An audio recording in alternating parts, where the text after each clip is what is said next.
Bu mahnını değerli kardeşler adından Gürcistan'ın Tkizil kendinden olan değerli kardeşimiz Rafo'ya hesd edirəm.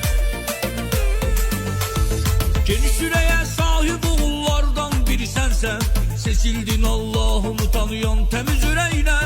Tanınmışsan vardır Rafo senin adsanı. Sen Rafo başımıza tac oldun her anın. Geniş yüreğe sahip oğullardan biri sensen, seçildin Allah'ını tanıyan temiz yüreğine. Tanınmışsan vardır Rafo senin adsanı. Sen Rafo başımıza tac oldun her anın. Senin gittiğin her yolda hak tarafın var.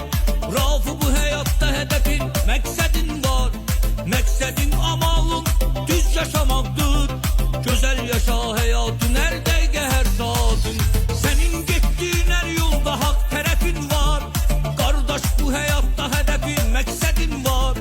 Çok olup etrafında sadakatli dostların. Güzel yaşa hayatın her dakika saatin.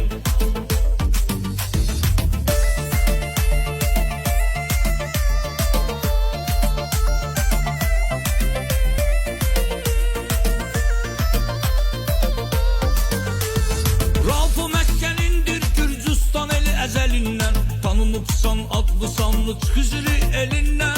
Var senin o yerde adın sanın hürmetin. Rafo kardeşimizsan hemşe bizlerin. Rafo meskenindir Gürcistan eli ezelinden. Tanınıpsan adlı sanlı Tkizili elinden.